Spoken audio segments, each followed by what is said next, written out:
Happy new year সবাইকে।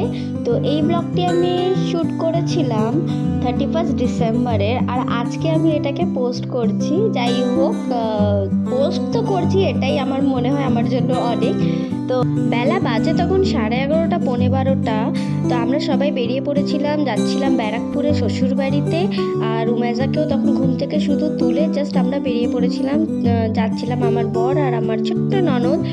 তো তোমরা পাশে থেকো, আমরা গিয়ে ওখানে কী করলাম সব কিছুই তোমাদের সাথে আমি আস্তে আস্তে শেয়ার করবো, কিন্তু বেশি বড় এই ব্লগটা না, খুবই সামান্য।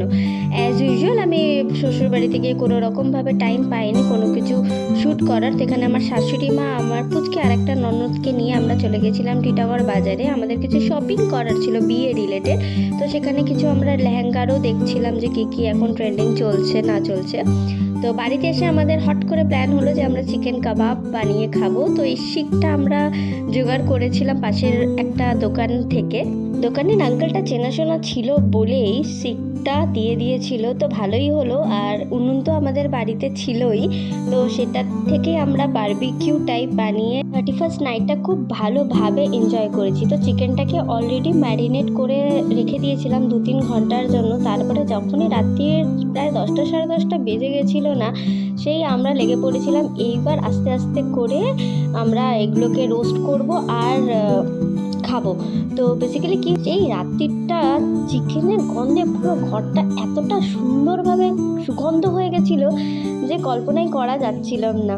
এখানে এসে ভেবেছিলাম একবারও কাবাব খেতে যেতে পারিনি নিউটনের চৌমাথাতে। তো ওখানে খুব ভালো কাবাবের শপ টপ আছে, মানে ঠেলাতে বসে আর কি। তো খুবই ভালো লাগে। তো এবার যখন বাড়িতেই এত ভালো আর আনলিমিটেড কাবাব খাওয়া যায়, তাহলে তো আর ব্যাপার স্যাপার তো কোথায় যে চলে যাবে সে তো জানা নেই। তো দেখতেই পাচ্ছ চিকেনটা কিন্তু ভাবেই কিন্তু সফট হয়ে গেছে, আর খেতেও তেমন হয়েছিল। আহা, আমার তো এখনো মুখে সেই জলটা চলে আসে। তো এরকম করে করে যে আমরা যে কতগুলো শিক বানিয়েছিলাম আমরা কাউন্ট করিনি, বাট এটা গরম গরম আসতে যাচ্ছে আর আমরা কন্টিনিউ খেতে যাচ্ছি। মানে মারাত্মক টেস্ট হয়েছিল। চিকেনটা খাবার পরে জিরা ওয়াটার খেয়ে যা দিলাম ঘুম, আর উঠলাম সেই 1 তারিখ সকাল।